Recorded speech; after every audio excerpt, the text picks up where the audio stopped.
Chapter 62, Chapter 54. All in all, January was a calm month. They returned to Hogwarts in high spirits, still happy from their New Year's celebration. They settled in easily, classes and homework, annoying Theo, teasing Daphne. Eliza ran around the grounds in her fox form, visited Jormy, won a duel against Save, and actually remembered to respond to Sirius and Remus letters. It was a calm month. Or at least it had been, until Eliza had grown a bit too bored and her court had grown a bit too complacent when it came to predicting her chaos. "Eliza," Daphne said, only mildly hysterical, as they all read the headlines of the day's issue of The Insider. "You need to explain this right now." Eliza took a sip of her coffee, ignoring the loud raising volume of the entire Great Hall as they all read the paper at the same time. "I would think the article is pretty self-explanatory itself. The myth of Muggle-borns," Draco read out incredulously. Theo was the only one actually reading the paper, and Eliza enjoyed the blatant shock on his face. It wasn't every day you could get the best of Theo not. "Want to explain Theo?" she asked, a smirk on her face as even the teachers started gossiping amongst each other. "Research recently published by the Department of Mysteries reveals that Muggle-borns are not actually descendants of Muggles, but are in fact born from abandoned squib lines." Theo read aloud, and Eliza felt her grin grow. "All the research is in there, clear as day, in black and white, and will be reaching every major news agency in Britain as we speak." Her court exploded into questions, how and why asked in various tones with various curses that made even Eliza blink in surprise. And she had grown up in London. "How did you even think of this?" Draco questioned, running a hand through his hair, looking particularly distressed, and Eliza gave a wry grin. "What's one of the first things we learn about magic?" she asked her court, taking another sip of her coffee as she waited for an answer. "Wingardium Leviosa." Theo cut in dryly, and Eliza barely muffled a snort, shaking her head in response. "We're taught that all magic comes from something, ambient magic, magical cause. It doesn't just spontaneously appear into existence. So why the hell were random children being born with innate magic when there were no conditions met for it to appear in the first place?" "You're insane," Daphne said, and Eliza wasn't sure if it was directed at her or to the heavens. No one else would think like that. No one else would care to research that. "Well, I didn't research it, not really. She bribed me," Blaze said in glum realization. "That's why you agreed to do my defense homework, isn't it?" Eliza didn't even try to pretend to be ashamed. "What did she have you do?" Draco asked curiously as Theo flipped another page of The Insider, continuing to read the article. "I asked a few Muggle-born students if they ever did the bloodline test at Gringotts, that the results would help me with some extra credit history of magic assignment. Blaze can get anyone to do anything," Eliza said with a proud grin, whilst he helped himself to a commiseration croissant. "After that, I sent my preliminary findings off to Gemma in the Department of Mysteries. Tom funded the project to fast-track the researching process, and here we are." "Here we are," Daphne repeated, still looking quite shell-shocked. "You've changed the world. There'll be mass chaos after this." "That's not all she's done," Theo said, eyes scanning over the paper as a smirk played at his lips. "For years, the wizarding community has cast squibs aside, but magic finds, magic and their descendants have always inevitably found their way back home to us. I leave you with some simple food for thought. Magic would not have to find magic if we had never cast aside our people to begin with." Blaze choked on his croissant. "There's going to be riots," Draco exclaimed, almost gleeful at the prospect, and Eliza grinned sharply. Viva la Revolution, Draco wasn't wrong. Eliza had not intentionally been late to the Wisengamot meeting. The owls arrived for her and Hermione at breakfast 2 days later. Eliza had almost missed it due to her insane time travel schedule, but instead watched as a large, pompous owl landed on their table. It was nothing like her Hedwig, and Eliza found herself giving the owl a dirty look as though it had offended her personally. And then she saw that the owl was from the Wisengamot and glared even harder. "I know that look," Draco taunted, flipping through his own mail, emergency Wisengamot meeting. Eliza nodded her head glumly. "You brought this on yourself," Daphne pointed out, and although she was right, Eliza glared anyway. Daphne let out a laugh in response and patted Eliza's shoulder in commiseration, and whilst that didn't solve her problem, she appreciated it anyway. "Try not to kill anyone," Blaze said brightly, and Theo looked up from his book to briefly wish her luck in terrorizing the old coots on the Wisengamot. She had not intended on being late, but she stayed behind at Hogwarts to finish her coffee anyway. By the time she made it to the Wisengamot chamber, the atrium was almost empty, and she could hear Scrimgeour trying to gain control of the chaos inside. The second she stepped in, she was near overwhelmed by the shouting coming from all sides of the room. Everyone was at each other's throats, and she hadn't even said anything yet. In fact, they were so busy arguing, they didn't even notice her slipping in and taking her seat. She listened intently, trying to gauge the reactions of the room as Scrimgeour tried, and failed to wrangle control over the room. There were a few who seemed to believe the research was all a scam, an interesting stance, but so unbelievably wrong it was laughable. Everyone else seemed to be in agreement about the research, but judging by the cacophony of noise, no one quite knew what to do with it. On the surface, the split opinion would appear to hinder her, but Eliza knew she could make it work. If no one knew who to listen to, then maybe they would be happy to listen to her. "Listen," Scrimgeour shouted as the room finally quieted. "We are here to debate what our response will be to the recent research that has been publicized, that Muggle-borns are in fact not Muggle-born, but Squib descendants." "Why should we have to do anything?" Lord Blishwick said scathingly. "Muggle, Squib. Isn't it all the same at the end of the day?" "Of course you'd think that," Lord Bulstrode shot back. "You lot still live in the medieval ages." "Oh, and what do you suggest we do?" Someone else snarled from the crowd. "Go and lick some Muggle boots." The shouting started again, only this time it was a lot more vicious. She caught Tom's gaze across the crowd, and the pair of them shared matching conspiring smiles. "You believe that squibs don't belong in our world because they don't have magic, and yet you still allow Muggle-borns to languish in the Muggle world for 11 years, even though they do have magic." Tom cut in smoothly, not having to raise his voice to draw attention. "There seems to be some flaw in your logic, Lord Blishwick." "And what would you have us do?" Lady Longbottom said, turning her shrewd eyes onto Tom. "Kidnap the children. Eviscerate the Muggles." Tom's genial smile stayed in place, but Eliza caught the anger that flashed through his eyes, the brief twitch of a hand that he wasn't able to stop. The two of them would always struggle with politics. Slytherin Machiavellian tendencies aside, it was a lot easier to curse your problems than to reason with them. "Of course not. What has happened in the past has happened, but isn't our very purpose here to advocate for change?" "Change," Lady Abbot scoffed. "And what change do you propose?" she asked snidely, and Eliza couldn't resist butting in. "Isn't it obvious? It should have been done years ago, really. We make it illegal to stop abandoning squibs in the Muggle world. That way there are no more magical children being left abandoned in the Muggle world." Silence, and then impossibly even more shouting. One voice met Eliza's ears over the noise. "For an idealist, you seem to have taken a cruel stance, Lady Potter. Keep squibs here. In our world, they can't do magic. They would be ostracized and cast aside. They could never belong," Lord Gamp rebutted, but surprisingly, someone else came to Eliza's defense. "In case you have forgotten," Lady Parkinson cut in somewhat patronizingly, "squibs are capable of some magic. In fact, I'd argue half of them are more capable than you are." Eliza was not the only one who had to stifle a laugh at that. "And it's interesting that you bring up your concerns with ostracizing squibs, Lord Gamp." Eliza buted back in, trying to tamper down her glee.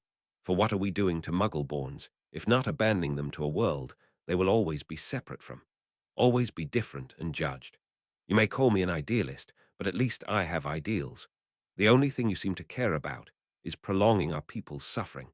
For the first time since the meeting began, silence settled over the Wisengamot chamber. Lord Gamp took a seat, face pale and lips drawn. Everyone seemed to mull over her worlds, and Eliza could only hope she had broken through. She hadn't exactly intended on becoming that passionate, but if it helped her cause, Eliza wouldn't complain. "Deep down you care, Eliza," Remus had said to her scraggly 13-year-old self who still bared her teeth instead of giving a smile. "You care so much. It would be impossible for us to search down the squibs out there in the Muggle world at this point, but Lady Potter is right," Lord Parkinson said, smiling at her across the room. "It's time for a new age, a new start. We would need to alter the education system. Lady Fawley chipped in, and the discussion unfolded around her. No longer screaming and hollering, but actual open discussion. Progress, movement forward after all this time waiting. Eliza could do it. Stop any more children being abandoned in the Muggle world. Bring back the old traditions. She'd change the world around her until even the stars themselves remembered her name. She truly had come a long way. By mid-February, the bill outlawing abandoning squibs is passed. The Hogwarts curriculum was going to be reformed over the next year or so to make it squib-friendly. An increase in theory classes for squibs, extra potions, or herbology, where the rest of students would be in charms or transfiguration. Eliza suggested that squibs could access third-year subjects earlier. Things like arithmancy and care of magical creatures didn't need magic to be studied. She also slipped in that perhaps they should get a new history of magic teacher. Her court were incredibly happy to hear that. In fact, they were so overjoyed Slytherin held its first impromptu party of the year. The secret stashed kegs were pulled out into the main commons. Daphne ran off to get Susan, and Blaise and Theo disappeared to get snacks from the house elves. Someone had found the old gramophone, and the weird sisters were blasting through the room. Eliza slipped away. Parties and balls and social niceties. It all got a bit too much sometimes. A bit too loud. And what with the whole house being crammed into the common room, she found herself desperate for her own bit of space. Taking the long way round, Eliza finally reached Myrtle's bathroom on the second floor, opening up the entrance to the chamber and throwing herself down the slide. The wind rushed past her as she practically flew down, and by the time she hit the ground, she could already feel the tension leaving her. "Hello, Jormy," Eliza called out as she winded down the tunnel. She could hear the basilisk slowly stretching out, scales sliding against the floor as she approached. Walking through the opening to the chamber, Eliza smiled as Jormy let out a hiss in greeting, moving his giant head as he tracked her movement across the room. "Little speaker," he welcomed and wrapped himself around her when she dropped to the floor next to him. Their standard procedure. "And what are your plans for today?" "Well," she began explaining, tossing a stack of notebooks to her side as she rooted in her pockets for a self-inking quill. "I'm trying to work on my project for ancient runes. I need to create something amazing to smash my exams." Jormy let out a stream of hissy laughter. "You speakers care much for your silly exams. My Salazar was very competitive like that too." Eliza paused in organizing her journals to scratch Jormy's head. Knowing it upset him to remember his first friend, knew that he missed him. "He was not very good with inventing. That was always Rowena," Jormy continued, curling tighter around Eliza. "She tried to learn parcel tongue once. Did it work?" she asked, propping Severus, old journal open next to her own rushed theories. Jormy twisted so his head was directly facing her and let out an unintelligible hiss, which Eliza could only interpret as a "really, what do you think?" Eliza let out a snort and went to begin her research again when the heating up of her journal distracted her. Flipping it open absently, Eliza caught sight of Tom's message, delicate handwriting crossing their connected pages. "Hello, little star. Are you free to talk?" Eliza flipped the journal close and buried it beneath her other notebooks. "So I was thinking," she began thinking out loud, absently chatting to Jormy as she organized her thoughts, ignoring the journal lying underneath her piles of research. She lay out her ideas, but sadly, the basilisk couldn't do much to help other than remind her of what she had already said. He was good for a lot of things, but trusting a basilisk with ancient runes wasn't one of Eliza's better ideas. Thankfully, she knew someone else who could help out. "No," Severus said, staring down at Eliza, who hadn't even had a chance to knock on the man's door. "You don't even know why I'm here," Eliza pointed out, rocking back and forth on her heels as Severus frowned down at her. "I don't want to know why you're here." Eliza brushed past him anyway. If he hadn't actually wanted to deal with her, he wouldn't have opened the door in the first place. Not that a closed door would have truly stopped her, but she was polite enough these days to pretend that it would. "Come in, Eliza. Make yourself at home," the professor said drolly as she pushed herself up onto the table, sitting cross-legged atop of it as Severus made his way to his own desk. "What can I help you with?" Eliza was already rustling through her messenger bag, victoriously yanking out Severus' old journal from the disorganized mess and slamming it on the table next to her. I have a question about one of your spells. It's only partially developed, and I was hoping you could fill in the blanks. Severus quirked an eyebrow, seemingly unimpressed, as he debated whether he should actually help her or not. That depends on the spell. It's nothing violent. Eliza chirped happily, and Severus seemed to only grow more doubtful.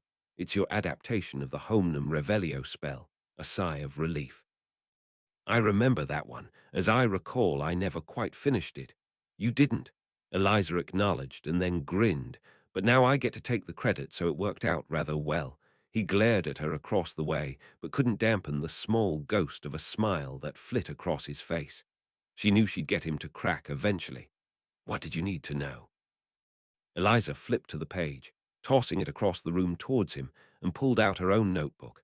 I was just hoping you could explain it a bit more. I think it'll help with my ancient runes project.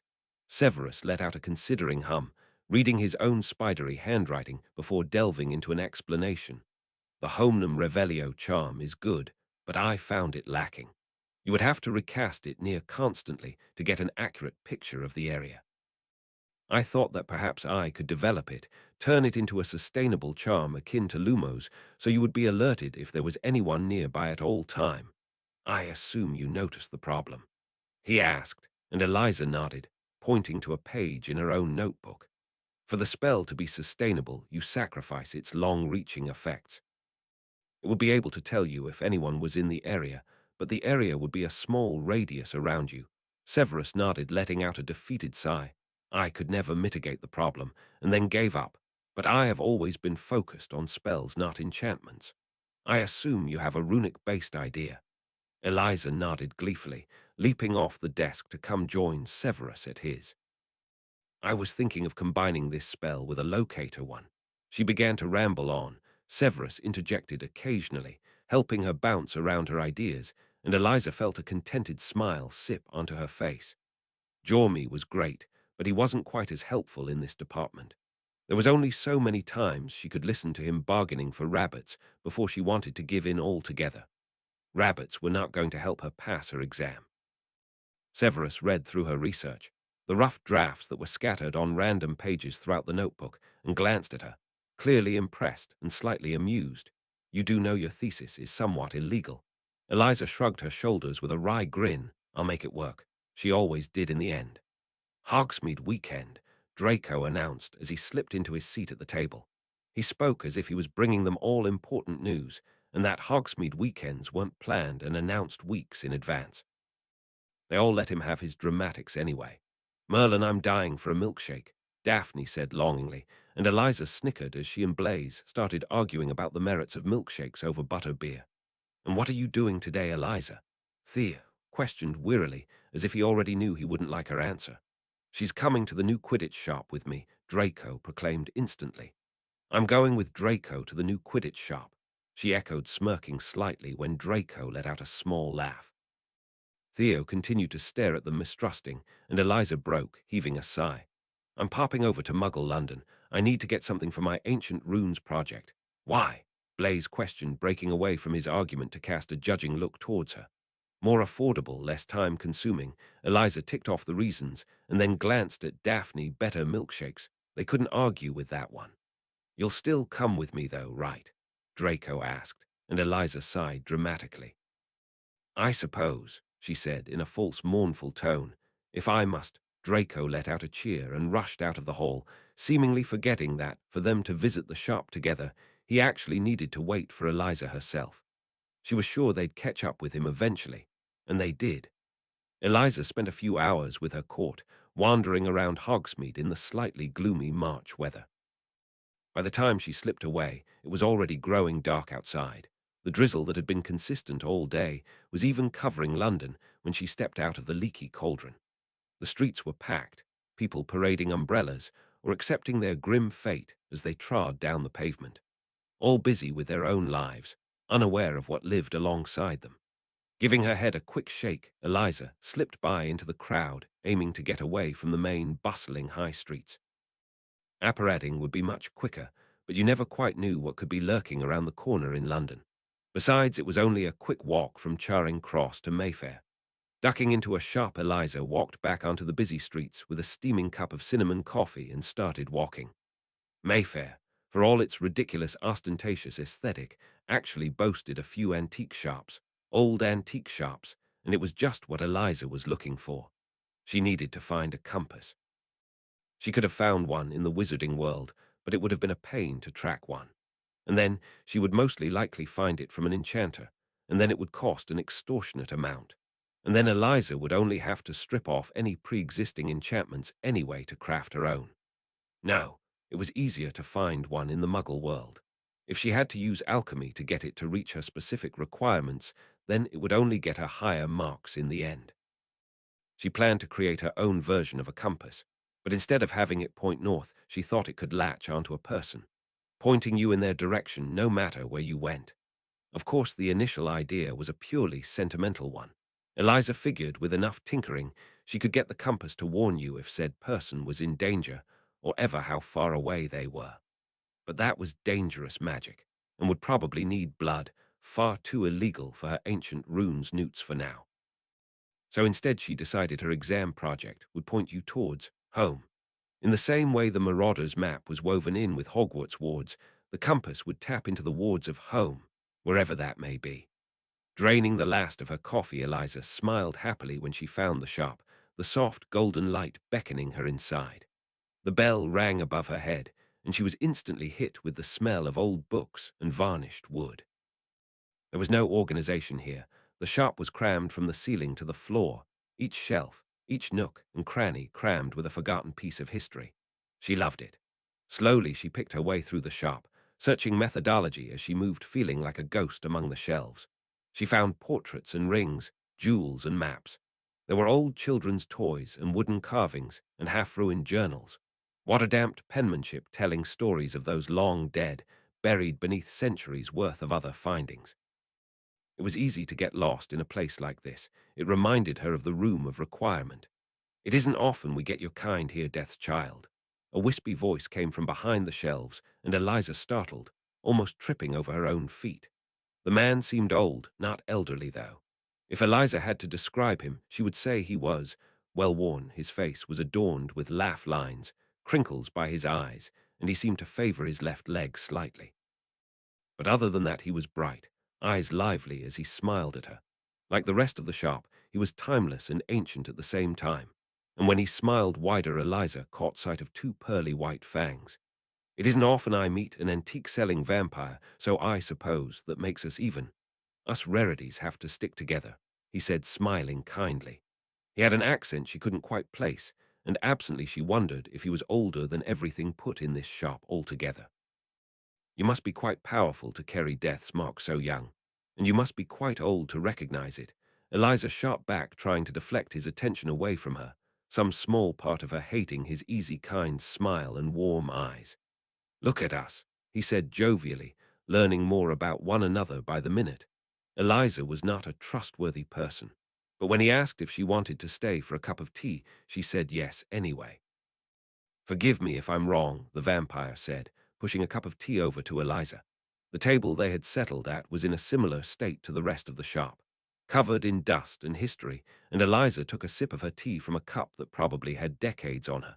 Shouldn't you still be attending Hogwarts? Free weekend, Eliza disclosed happily. Small talk she could manage. I'm here for my ancient runes project. In the Muggle world, he questioned, curiously taking a sip from his own cup. She wasn't sure if she wanted to know what was in it.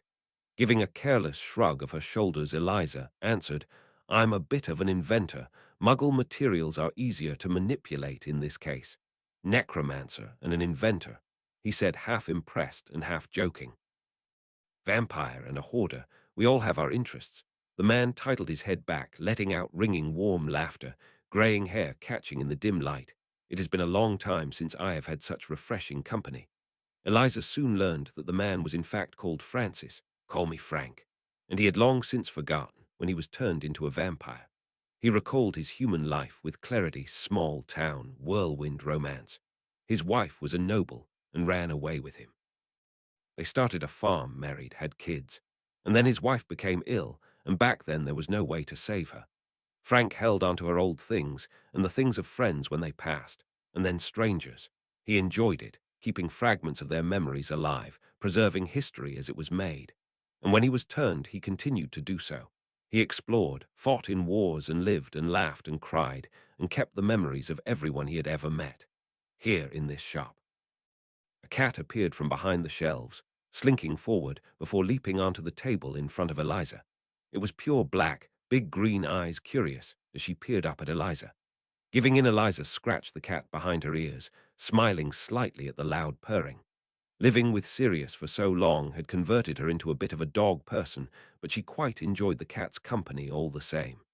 It must be lonely, Eliza commented. Tea long since drank. Not really, Frank said. I find I meet the most interesting people. She didn't doubt him. So go on, he said, gesturing madly as his eyes lit up. You're by far one of the most interesting people to wander in here. Tell me about it. Tell you what? She asked hesitantly, narrowing her eyes at the vampire who had so easily wormed his way into conversation, so easily pulled her along and distracted her. All of it, he breathed, and she knew there was no way you could fake that excitement. Stories, histories, this man lived and breathed it, and then maybe after I can help you find just exactly what you're looking for, maybe trusting someone wasn't such a bad idea this time. Stories spilled out of her. Basilisks and dementors, supposed mass-murdering godfathers, and gaining a family, one person at a time. She told tales of death and Samhain and the Hollows, just to see the look on his face. She spoke briefly of the orphanage, just to show him how far she had come now, and she realized just why this man had an entire shop dedicated to his long life. It wasn't often you found a genuinely trustworthy, kind person. No wonder so many people had gravitated to him over the years. Some people were just special like that. He seemed to think much the same about her. "And is there a boy?" he asked, wiggling his eyebrows and smiling wide enough to flash his fangs. "Why do you say that?"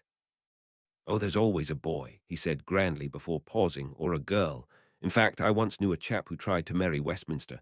No, there's not a boy or a Westminster." Eliza stutters out, settling Marigold the cat. There was a story behind that name. He had stories for everything into her lap just so she could avoid the ridiculous old vampire and his ridiculous questions.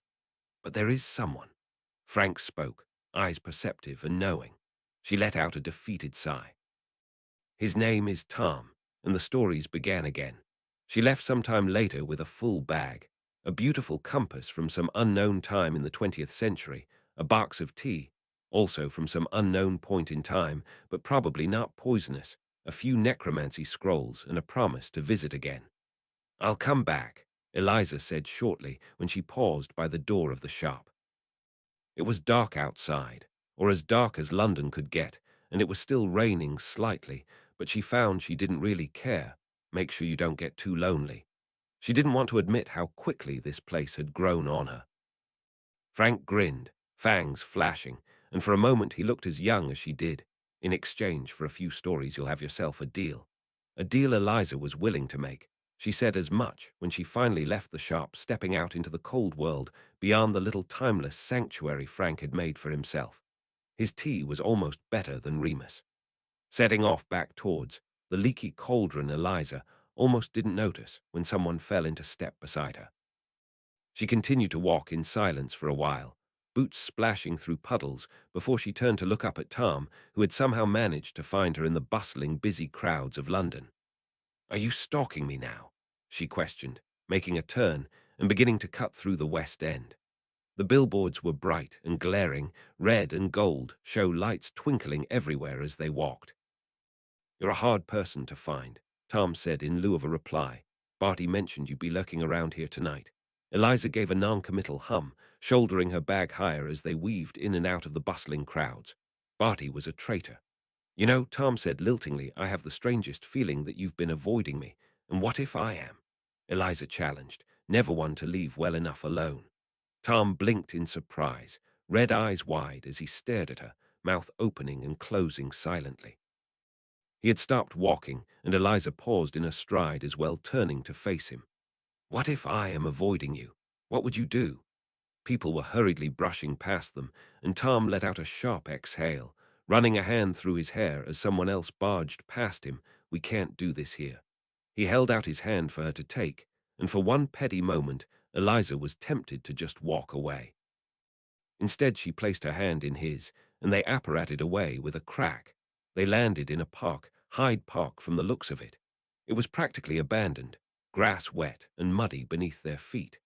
There was a bench beneath an old-fashioned lamp-post, golden-orange light bathing the ground around them, and Eliza knew this to be another one of Tom's favorite haunts. Tom began, stuttering uncharacteristically as he stared at her from across the way. "Eliza, I don't know what you want from me," he said almost desperately, and she had to resist the urge to scoff. "You do know what I want, Tom. I want you to answer my question," she said, and started walking towards him, closing the distance between them. "What do you want, Tom? And what do you want from me?" The only sound was that of the falling rain around them. "I want you to be happy," Tom said eventually, heartbreakingly tender, and Eliza wanted to run away right now. For all that she had waited for this, wanted this confrontation, this last talk, she now wanted to be anywhere else.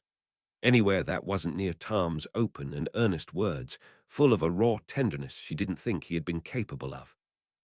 "I want you to get everything you've ever wanted," he spoke into the silence, confessions spilling from his lips to be heard only by her and the rain around them. "And I want you to know peace. And I can't give you that, Eliza." "I don't want that," Eliza interrupted earnestly, closing the gap between them as she continued somewhat desperately. "I don't need that. Can't you see that? I don't want peace, Tom. I'm not good for you." He continued over her, and Eliza couldn't help but panic. This wasn't how it was meant to go, not like this, not here. "Tom, just listen to me. I don't need good or peace or anything. I'm sorry," he whispered. He left with a loud crack, leaving Eliza alone in the cold, remnants of their confessions echoing in her head as she stared at the empty space in front of her. The lantern flickered, and a moment later the park was left abandoned, Eliza apparating back to Hogwarts, back home. "I'm sorry," and the worst part was that he sounded like he really meant it.